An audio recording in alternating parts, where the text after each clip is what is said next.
Good morning friends, నేను మీ Srinivas Chauhan advocate. Welcome to morning walking videos. మిత్రులారా, ఉదయాన్నే వాకింగ్ వచ్చి చేసే వీడియోలు ఇవి. సో మిత్రులారా, ఈ విషయంలోని కంటెంట్ ఏంటి అని అంటే,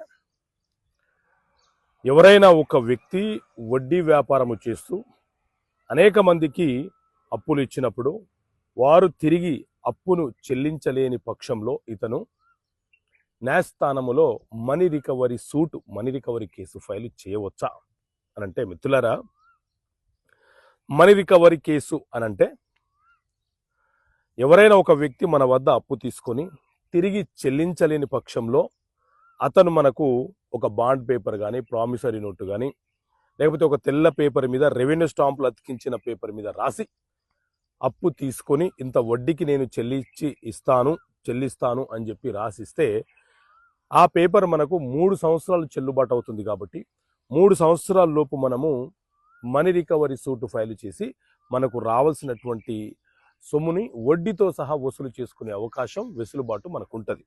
అయితే వడ్డీ వ్యాపారస్తులు ఎవరైనా సరే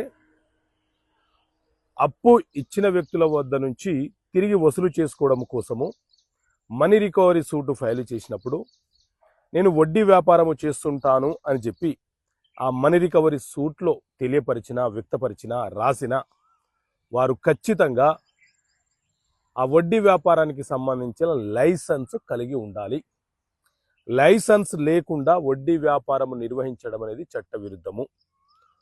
వడ్డీ వ్యాపారంలో చెప్పి లైసెన్స్ లేకుండా అప్పులు ఇవ్వడం అనేది చట్ట విరుద్ధమవుతుంది. కాబట్టి వడ్డీ వ్యాపారస్తులు లైసెన్స్ లేకుండా న్యాయస్థానంలో మనీ రికవరీ కేసు వేసి రావాల్సినటువంటి సొమ్మును వసూలు చేసుకోవాలంటే కుదరదు, చెల్లుబాటు కాదు, ఆ కేసు వీగిపోతుంది. కాబట్టి లైసెన్స్ పొందిన వ్యక్తులు మాత్రమే వడ్డీ వ్యాపారం చేయాలి అని చెప్పి చట్టం చాలా స్పష్టంగా వివరణ ఇస్తుంది. ఓకే మిత్రులారా, థ్యాంక్ యూ. జై హింద్.